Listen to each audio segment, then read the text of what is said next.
In question 7 then you're given two big massive paragraphs that don't really tell you a whole lot, except that the question is about these two graphs here. Pretty much everything else in here is just explaining what words mean and inconsequential stuff like that. In part A then, they're just asking you to make some comments about the arrears rates, and I don't know if you can see it on these graphs, but the arrears rates are what happens on the x-axis in both of these two graphs. It's worth noting that you're not to make any comments about the interest rate here. It's all about the arrears rate. There's a separate question about the relationship and a separate question about the rates of interest being paid. So any comments you make have to solely apply to the arrears rate. So for example, taking a look at this graph here, this is the 2009 one, most of these points here are sort of in between 1 and 5% arrears, whereas in 2011 most of them are sort of between 5 and 15%. So you can immediately say that there's been a sort of general increase in the arrears rates between 2009 and 2011. That's the first point I'm going to make then, that the percentage of mortgages in arrears has generally risen in 2011 over those in 2009. My next point then is comparing the minimums of these two graphs. So for example, in 2009 the minimum point is about here, so I'm saying it's around 1%. In 2011 the minimum is about here, I'm saying is around 4%. Next then, I'm comparing the highest arrears rate in each of the 2 years. So in 2009 this is the highest arrears rate, which is in and around 6%. In 2011 the highest one is here, which is about 15%. The last point I'm making is comparing the range of these two. So for example, in 2009 it's 1% up to 6%. So my range is 5 percentage points. I was a bit wary when I'm comparing percentages. For example, if I say something has been 6% and it increased by 50%, does that then mean that it is now 9% or is it now 56%? So that's why I like to use percentage points, just to be clear about that. And in 2011 then I say the same thing, that the difference between the highest and the lowest is around 11 percentage points. You could technically also compare things like mean, mode, median, interquartile range and things like that, but given that we're not exactly sure about what numbers these represent, I'm just going to stick with these. And given that you're only given about 3 centimeters of height to answer this question in the exam, I think this is plenty to be going with, really. In part 2 then, you're being asked a very similar question, to make some comments about the rates of interest being paid between the 2 years. So for example, I see a lot of my interest rates here are between 2 and 3%, maybe even 2 and 3.5%. In this case, a lot of them are between 4 and 5%. So I can say again that the interest rates have generally risen in 2011 over those in 2009. If I compare the minima again, I get the lowest one here about 2.5, lowest one in 2011 is in around 3.5. Interestingly, the maximum is about the same in both cases, about 6% in 2009 and 2011. When I compare the range then, it's going to be roughly 3.5 percentage points in 2009 and 2.5 percentage points in 2011. In part 3 then, you're being asked to compare the arrears rate and the interest rate, determine the relationship between them, and anytime you see a question like that where you're comparing two variables as they change, you're being asked about correlation. In 2009 the interest rate seems to generally be increasing with the arrears rate, so this is roughly what your best fit line is going to look like. Notice that a lot of these points are fairly far away from this line, so we can see that there's a positive correlation because this line has a positive slope, but because a lot of these points aren't really on that line, I'm going to say that there's a weak positive correlation between those two variables. In 2011 then, your best fit line is going to be something along the lines of this. Notice it's still positive, the interest rate is still generally increasing with the arrears rate, but these points are quite a bit closer to that best fit line, and some of them are pretty much on the line. So I'm going to say that the correlation between the variables here is strong and positive. In part B, you're asked what extra information you would need so you could estimate the median interest rate being paid by mortgage holders. Notice that they're not asking about mortgage holders that are in arrears, they're asking about mortgage holders. So there's one hint.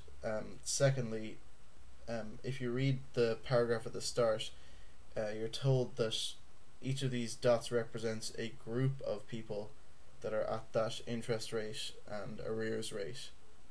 So you're going to need to know how many people are in each of these groups as well.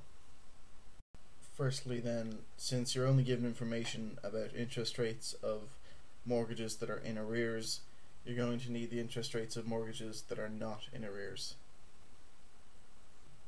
Secondly, in addition to needing to know the percentage of people at each of these interest rates, you know that each of these dots represents a group of people, so you need to know how many individuals are in each of those groups. In other words, the percentage of people at each interest rate, or even the number of people at each interest rate. Part C actually caused a huge kerfuffle when the exam was first released and the Leaving Cert students took it. The reason for that is this particular statement here, the direction of causality is important, and then the explanation of what is meant by direction of causality. A lot of students almost certainly could have answered that if they knew what direction of causality meant. It's not actually on the syllabus.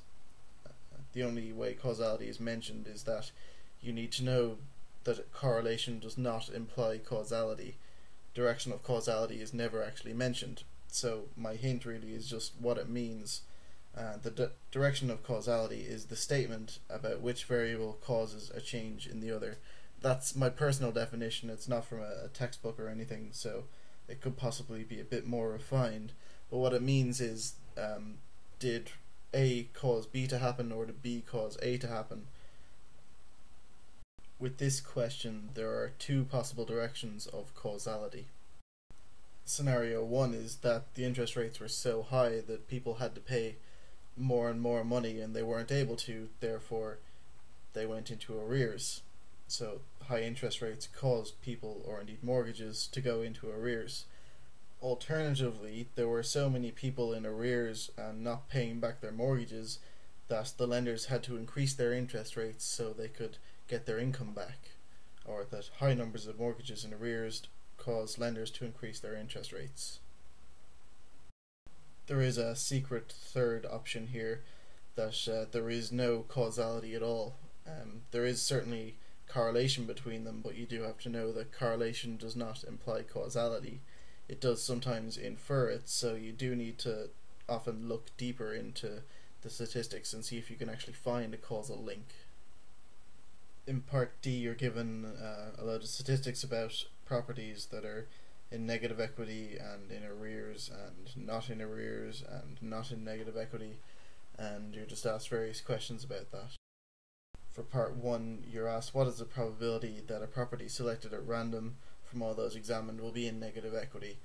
I won't even bother giving a hint for this one, it's just the number of houses in negative equity divided by the number of houses examined, and that's around 0.31. Part 2 then is another fairly trivial one. You're asked the probability that a property selected at random from all those in negative equity will also be in arrears. Well, it's just the number of properties in negative equity that are in arrears divided by the number of properties that are in negative equity, and that's in and around 0.08. Part 3 is going to take a little bit more work. It's to find the probability that a property selected at random from all those in arrears will also be in negative equity. My hint is that you don't know at the moment how many properties are in arrears. You only know how many properties are in arrears and in negative equity. Your job then is to work out how many properties are in arrears in total. We know how many are in arrears and are in negative equity, so now we have to work out the number in arrears and aren't in negative equity. So that's the total number of properties examined minus the number of properties that are not in arrears and not in negative equity. That's just given at the start of the question. And this here is the number that are in negative equity. So we're going to count them at another point, the number of these that are in arrears. We're just looking at the number that are in arrears and are not in negative equity. So that gives 1, 2, 3, 6, 7. To find the total number of properties in arrears, I take this number that I just found and I add it to the number of properties that are in arrears and that are in negative equity. So in total that's 24011. The probability of picking a house with negative equity out of all those in arrears then is the 11644. That's the number of houses that are in negative equity and are in arrears, divided by the total number that are in arrears, and that's in around 0.48. In part E, another study is completed where they analysed 2,000 properties and determined that 552 of them are in negative equity. Our job is to determine whether or not we have sufficient evidence to determine whether the situation has changed since 2010. Full disclosure, I'm not 100% certain this answer is right. The only Leaving Cert high level textbook I have is New Concise Project Maths 4, and as far as I can see it doesn't have a section on it, so I haven't been able to verify my ramblings here. So if anyone can verify this or knows a better solution or a solution that is correct as opposed to this one, then by all means post it and I'll cover this section up with an annotation or something and load up a new video. First off then, our null hypothesis is the default position, or that the status quo is kept, i.e. the situation hasn't changed since 2010. The percentage of houses in this study that were in negative equity is given by 552, the number that are in negative equity, divided by the total number of examined households, which is 2,000, and that gives 27.6% or 0.276. And we have to compare this to the 2010 value, which is 31% or 0.31. Next, to determine our so-called confidence interval, we use this formula here where n is the total number of houses examined. So you get 0.022. If there were more houses examined, then it'll be 1 divided by a bigger number, so our confidence interval is going to be smaller, i.e. we're more confident about our result. In this particular case, we don't need to find the confidence interval for the 2010 values, because the very first sentence in this question was that the study described in part D was so large that it can be assumed to represent the population. Our confidence interval is found then by taking this number, the 0.276, which is the percentage of houses in 2012, in the 2012 study that were in negative equity, adding on the 0.022 to get 29.8% or 0.298, taking away 0.022 and getting 0.254. The study then is pretty much saying that the percentage of houses in negative equity is somewhere between 25.4% and 29.8%. The level of significance part comes in here then. We're looking to find the percentage difference between our highest estimated value for the percentage of houses in negative equity and the percentage of houses in 2010 that were in negative equity. So it's 0.31 minus 0.298 divided by 0.298 times 100, which is 4.03%, and that is less than 5%. The 5% level of significance means that any change greater than 5% can be deemed as a representative of a change having occurred, whereas anything less than that is possibly just statistical error or just statistically insignificant data. The final statement we have to make is that either we reject the null hypothesis or we fail to reject the null hypothesis, and since this 4.03% is less than 5%, then we can't say for certain whether the situation has changed since 2010, so we fail to reject the null hypothesis. As I mentioned at the start of this video, everything that I've written here might be complete another tripe, so if anyone is able to verify this or completely disprove it or has an alternative way to do it, then by all means leave a comment either on this video or on my channel, and I'll see if I can do up a better video, and I'll put an annotation over this one to say whether it's right or whether it's wrong.